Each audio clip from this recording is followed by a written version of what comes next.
10 atau 11 lab. Nanti saya ngambil yang budaya positif, Pak Iskar yang segitiga restitusi. Ini hasil diklat kami di modul 1 tentang guru penggerak.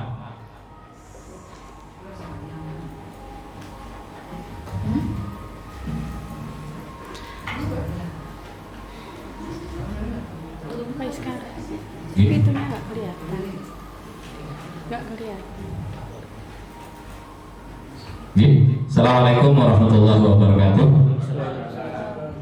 Terima kasih Bapak Ibu yang telah sudi menghadiri undangan kami, terutama tentang aksi nyata kami sebagai tugas, salah satu tugas di guru penggerak, terutama modul 1.4 tentang budaya positif dan segitiga restitusi. Saya ngambil budaya positifnya. Kenapa disebut budaya positif dan keyakinan kelas kalau saya? Jadi makalah saya berjudul adalah elaborasi pemahaman budaya positif dan keyakinan kelas.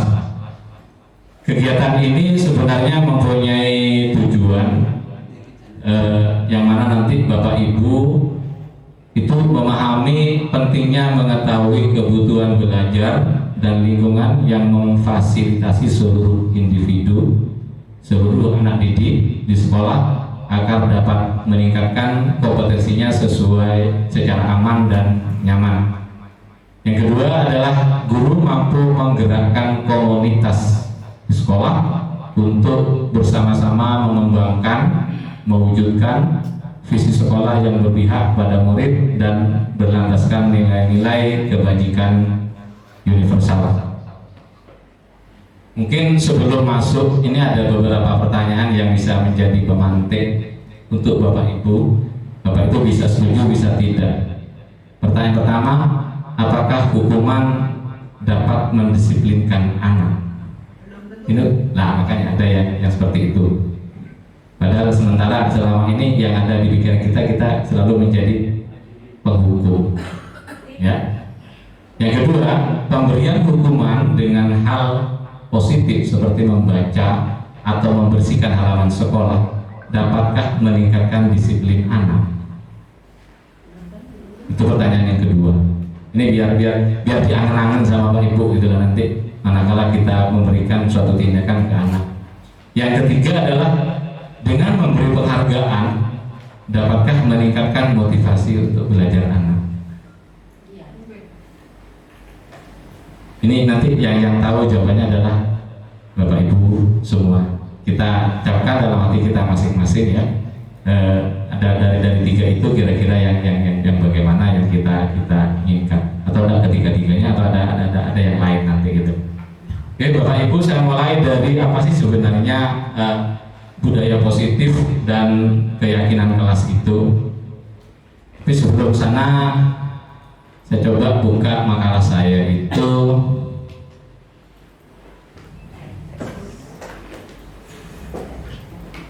Karena ada sempat saya print, hanya maunya saya print, hanya maunya mulai dari pendahuluan bahwa menurut Ki Hajar Dewantoro, mohon maaf saya tidak ngambil dari undang-undang tahun 2003 ya, saya langsung pada Ki Hajar Dewantoro. Kenapa?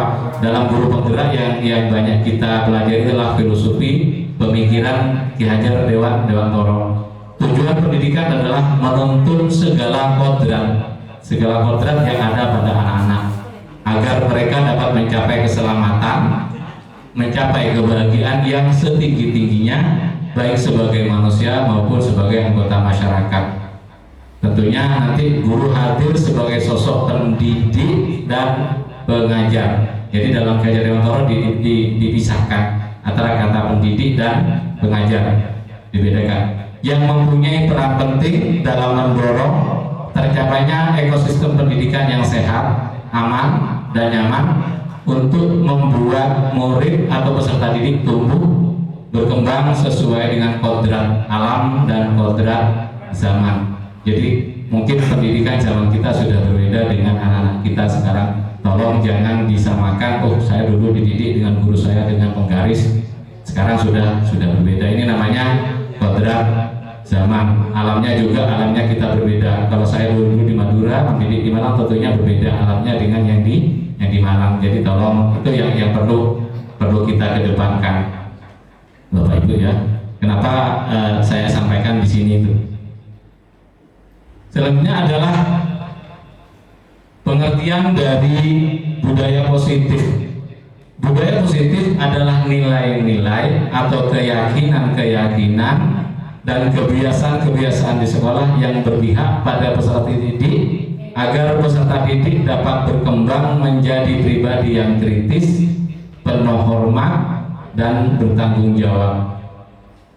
Budaya positif dilaksanakan dalam upaya menumbuhkan self-disiplin. Artinya ini sudah motivasi intrinsik dari dalam. Tujuannya untuk menanamkan motivasi intrinsik pada peserta didik untuk menjadi orang yang mereka inginkan dan menghargai diri sendiri dengan nilai-nilai yang mereka percaya. Salah satu budaya positif yang dapat dikembangkan atau diterapkan di sekolah adalah keyakinan kelas. Nah, kenapa di sini juga disebut keyakinan kelas? Nanti kita akan membahas ya. Kalau selama ini biasanya kan yang ada itu adalah tata tertib kelas. Tata tertib kelas yang membuat adalah kita, guru biasanya. Tapi kalau keyakinan kelas ini nanti perbedaannya, kenapa perlu dibahas? Perbedaannya di sana sebenarnya.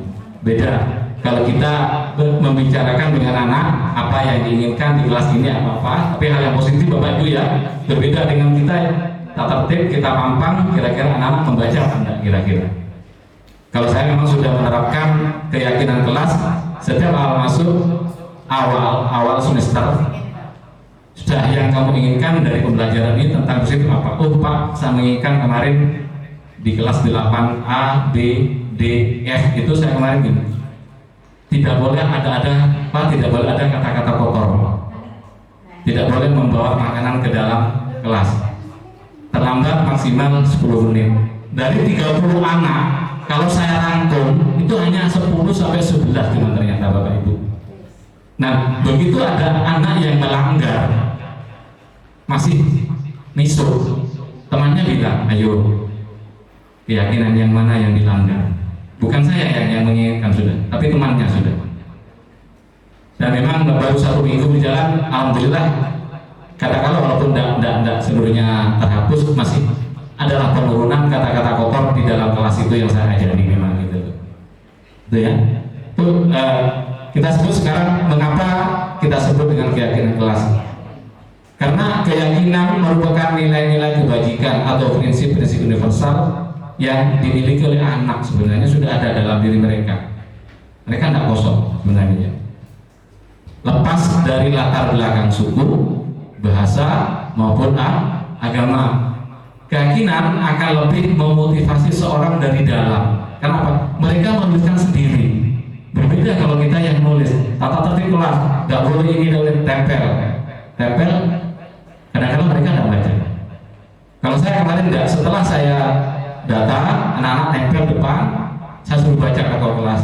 Saya tulis satu persatu. Yang sudah tertulis tadi tidak usah, jadi ada 10. Terus saya suruh tulis di buku, tolong tulis di buku kamu, buku matematika di depan sendiri. Keyakinan kelas. Begitu ada anak yang melanggar, dia akan buka ke depan. Oh, iya Pak, saya melanggar ini Pak. Itu yang sudah saya lakukan, laksanakan. Okay? Terus ada lagi di sini ada ciri-ciri dari keyakinan kelas. Bersifat lebih realistik. Memang kenapa? Sudah bahasanya anak sendiri, bukan bahasa kita. Kadang-kadang bahasa kita itu lebih ruwet, lebih ribet dari bahasa anak-anak. Bahasa teman katanya lebih mudah diterima oleh mereka itu sendiri, teman sebaya akhirnya gitu kan. Yang kedua, keyakinan kelas kadang berupa pernyataan-pernyataan universal yang dibuat dalam bentuk kalimat positif seperti yang tadi.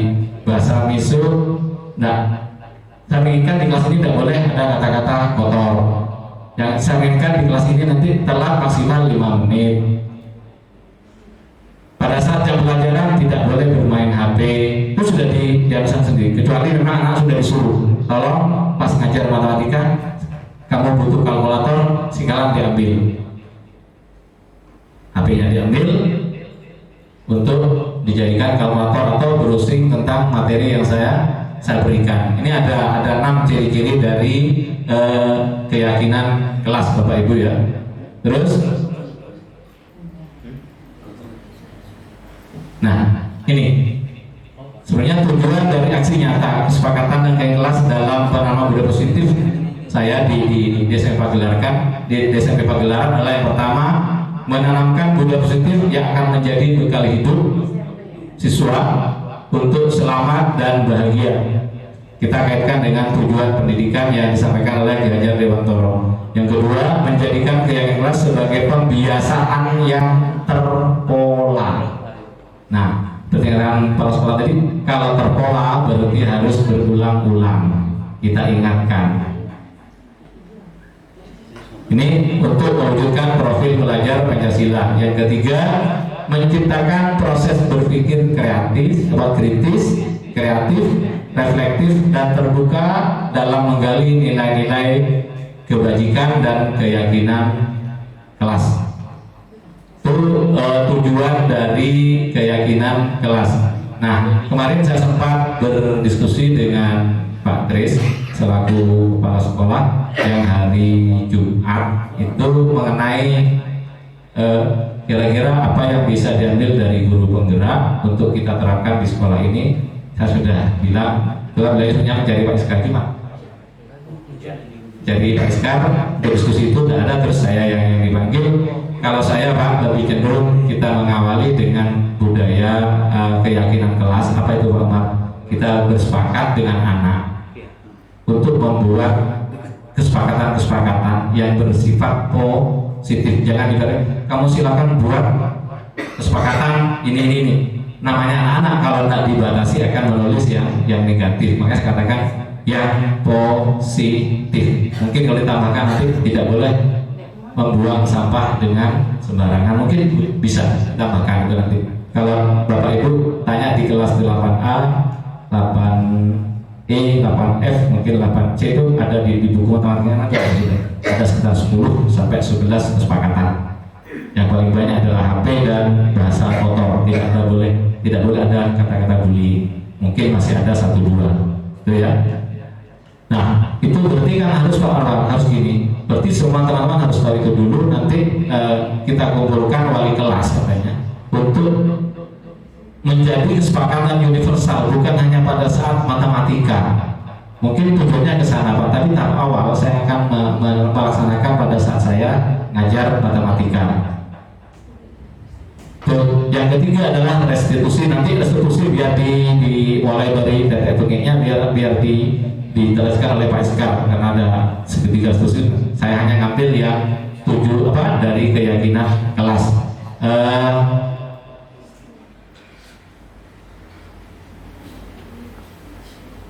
Yang selanjutnya adalah perubahan paradigma. Nah, ada ilusi yang mengatakan guru mengontrol murid. Yang selama ini kita maunya kan mengontrol murid. Tapi benarkah kita bisa benar-benar mengontrol siswa? Kayaknya tidak sepenuhnya. Ada ilusi bahwa kritik dan membuat orang merasa bersalah dapat menguatkan karakter. Orang yang sudah bersalah tambah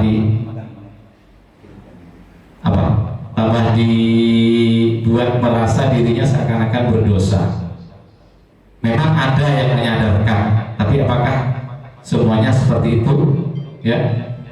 Yang kedua, ilusi bahwa semua penguatan positif efektif dan bermanfaat. Itu ilusi sebenarnya Bapak Ibu ya.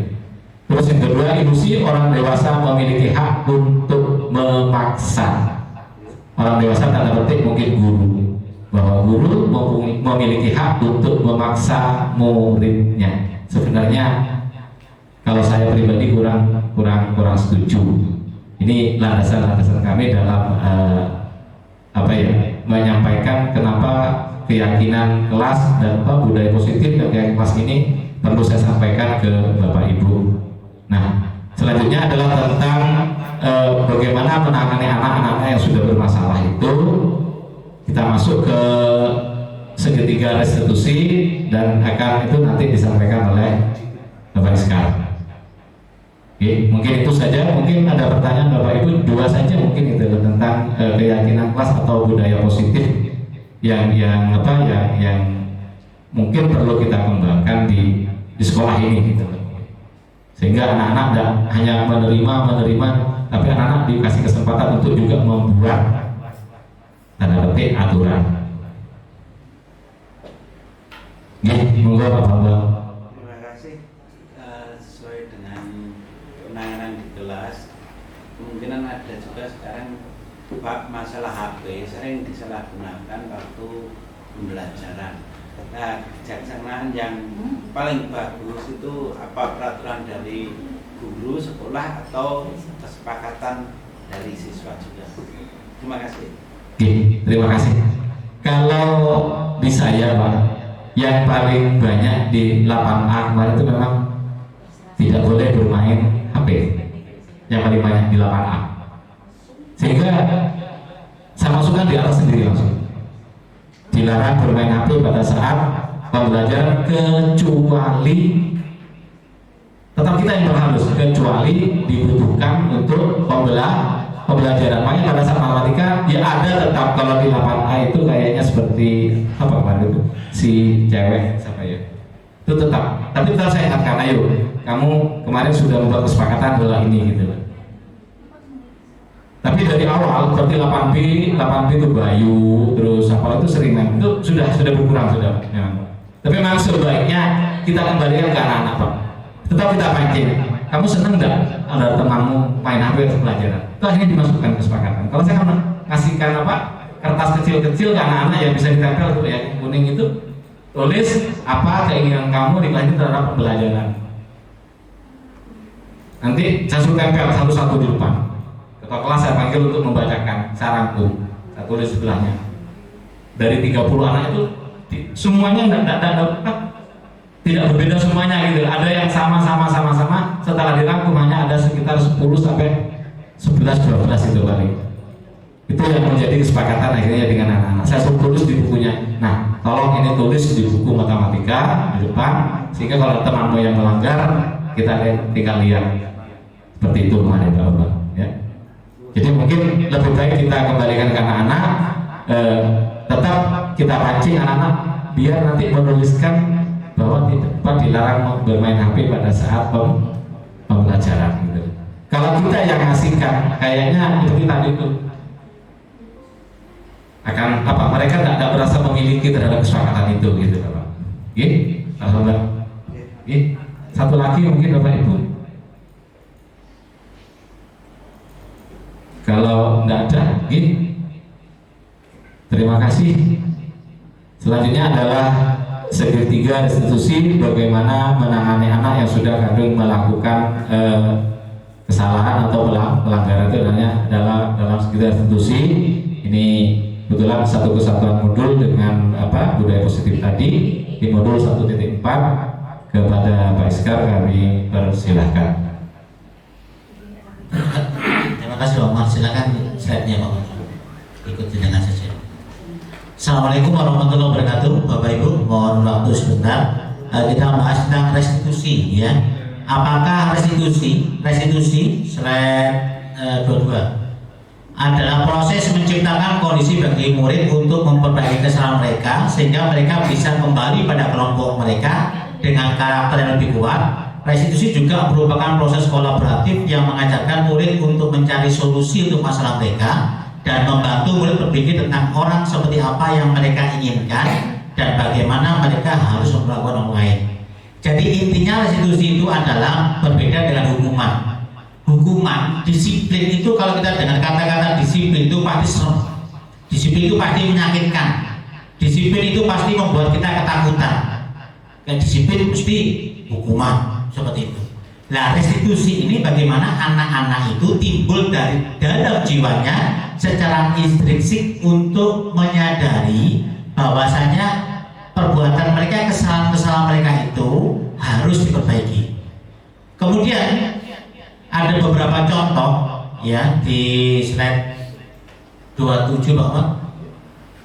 Ada hukuman, ada konsekuensi, ada restitusi. Kalau identitas hukuman adalah sesuatu yang menyakitkan. Kalau konsekuensi sesuatu yang harus terjadi. Konsekuensi contohnya ketika anak menumpahkan air di kelas atau di meja, konsekuensinya dia harus membersihkan, ya kan? Restitusi ini tujuannya untuk memperkuat posisi anak jangka panjangnya. Anak juga memiliki rasa tanggung jawab.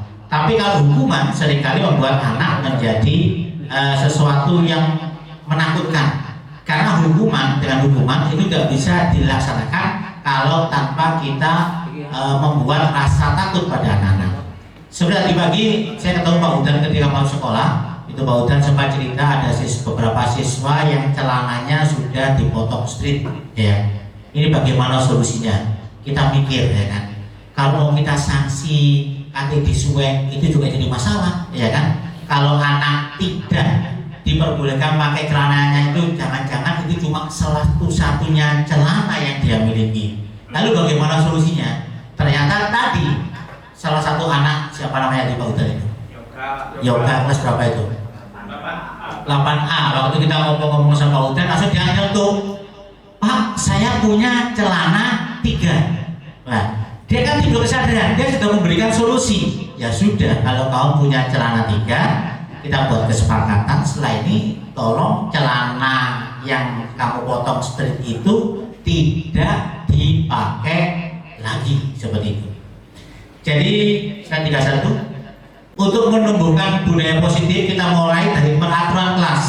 Peraturan kelas kita buat menjadi keyakinan kelas, kemudian keyakinan kelas menjadi lingkungan positif. Lingkungan positif otomatis akan menjadi budaya positif yang lebih luas lagi di lingkungan sekolah. Ini contoh, ya, slide 32, contoh kesepakatan kelas. Kami, ini contoh dari kaya, kesepakatan datang tepat waktu, mengucapkan salam, menjaga kebersihan sekolah, berdoa sebelum dan sesudah kegiatan, aktif dalam pembelajaran, tertib.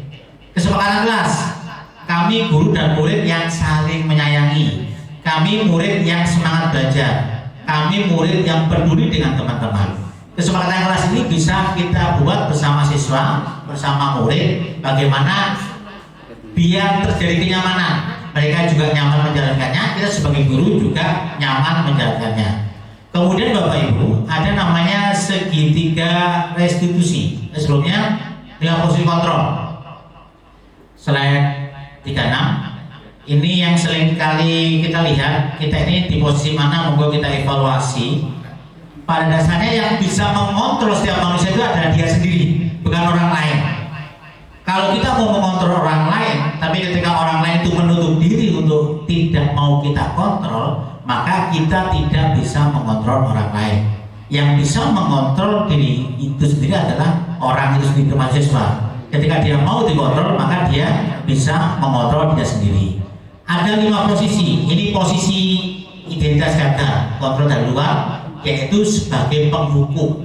Guru berbuat menghardik, menunjuk-nunjuk, menyakiti, menyindir. Ya, ini kata-katanya, kalau kamu tidak melakukan, awas ya, rasakan. Ini berarti kita mengambil posisi sebagai penghukum. Hasilnya siswa akan memberontak, menyalahkan orang lain, atau juga berbohong. Itu kalau kita mengambil posisi penghukum. Kalau kita mengambil posisi pembuat rasa bersalah, guru berbuat ceramah, mengatakan seharusnya kamu jangan begitu, ibu bapak kecewa. Hasilnya apa? Guru berkata seperti ini, kamu seharusnya sudah tahu ibu lelah sekali, ibu ini stres sekali, ya kan? Supaya anak itu merasa bersalah. Hasilnya apa? Anak akan menyembunyikan, menyangkal, atau berbohong. Ini identitas gagal. Kemudian kalau dari luar ada sebagai teman, kita memposisikan itu sebagai teman, membuatkan alasan-alasan untuk muridnya, ayolah lakukan demi ibu. Masa kamu tidak mau? Ingat, ibu tidak akan pernah bantu kamu lagi loh. Ini sebagai teman. Maka timbulnya ketergantungan.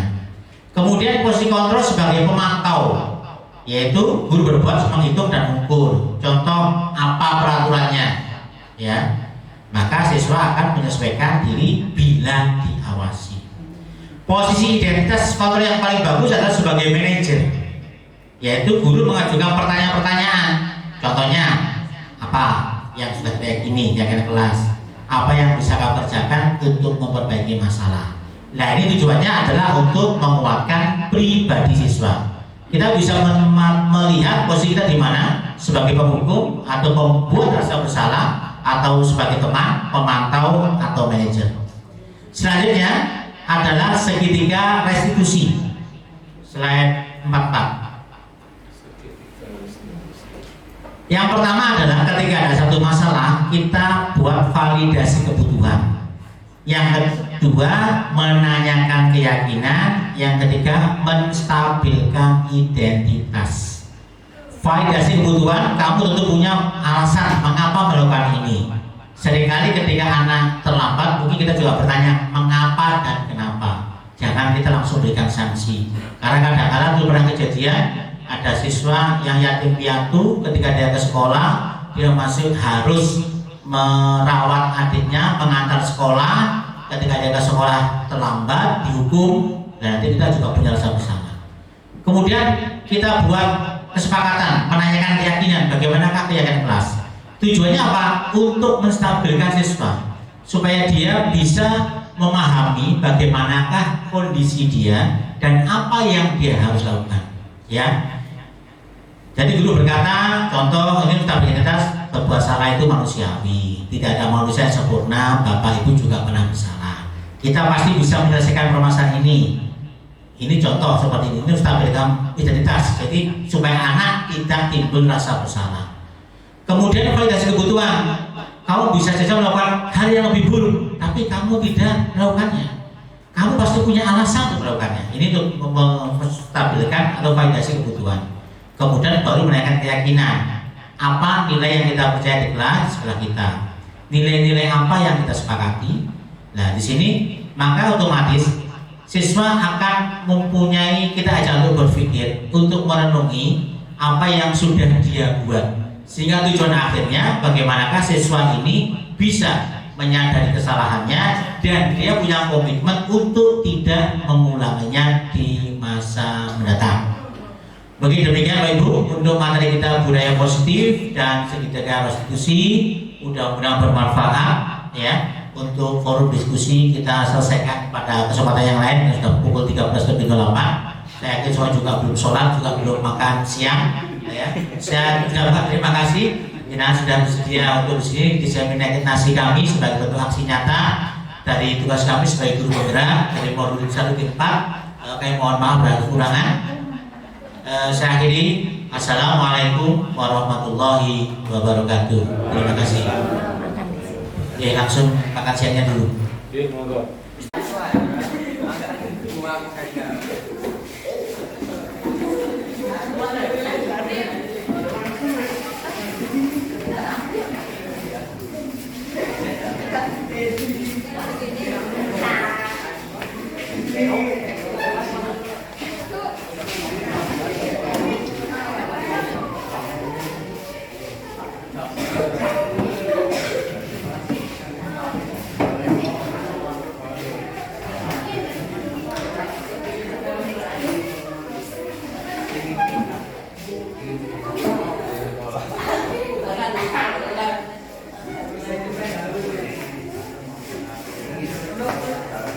Ya, menempel kesepakatan kelas.